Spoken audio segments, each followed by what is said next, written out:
Assalamualaikum warahmatullahi wabarakatuh. Perkenalkan, nama saya Risa Priani Putri dengan NIM 4230010135, mahasiswi Universitas Mercu Buana, Prodi Desain Komunikasi Visual. Pada kesempatan kali ini saya akan menjelaskan rangkuman modul ke-12 mata kuliah Pendidikan Anti Korupsi dan Etik UMB. Jadi pada modul ke-12 ini judulnya tentang kearifan lokal. Sebelumnya ada pengertian kebudayaan dari dua para ahli. Yang pertama dari Kunjaraningrat yang mengatakan bahwa kebudayaan adalah seluruh sistem gagasan, tindakan, dan hasil karya manusia dalam rangka kehidupan masyarakat yang dijadikan untuk pedoman bangsa Indonesia. Selanjutnya ada dari Ki Hajar Dewantara.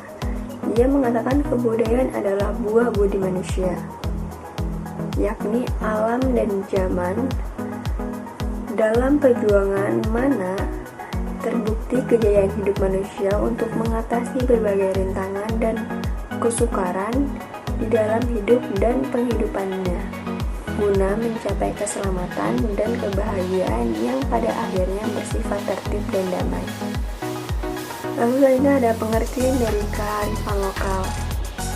Kearifan berasal dari kata arif. Menurut Kamus Besar Bahasa Indonesia, arif memiliki dua arti. Yang pertama, tahu atau mengetahui. Yang kedua, cerdik, pandai, dan bijaksana.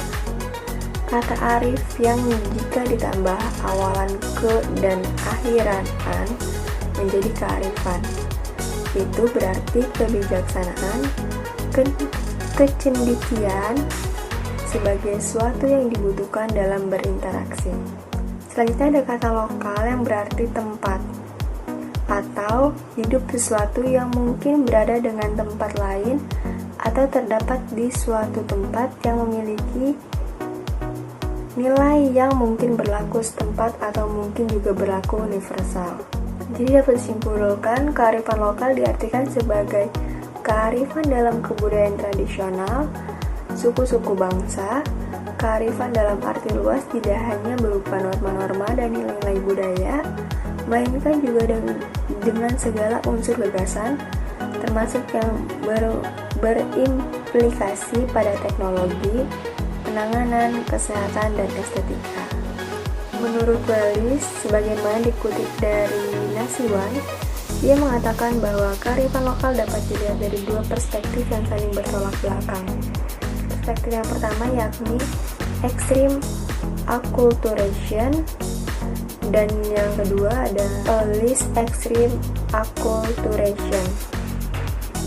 Extreme acculturation adalah memperlihatkan bentuk-bentuk tiruan suatu budaya yang tanpa adanya proses evolusi budaya dan akhirnya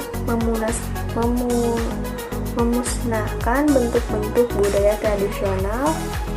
Sedangkan less extreme acculturation adalah proses akulturasi yang masih menyisakan dan memperlihatkan lokal jenius adanya. Lalu ada nilai-nilai budaya. Pakar-pakar antropologi menggolongkan nilai-nilai budaya itu di atas 5 yang berkenaan dengan hubungan manusia. Kelima hal itu adalah yang pertama, Tuhan, yang kedua, alam, yang ketiga, sesama manusia, yang keempat, kerja, dan yang terakhir adalah waktu. Masing-masing dari kelima golongan nilai budaya itu tentu dapat dijabarkan ke dalam banyak rincian, dan jumlahnya dapat berbeda-beda di antara berbagai budaya.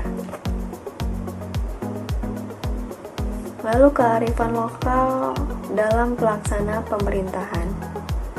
Menurut Laika Marzuki, di dalam kaidah-kaidah hukum dibangun nilai-nilai etika hukum yang nilai kepatuhannya didasarkan pada kesadaran hukum.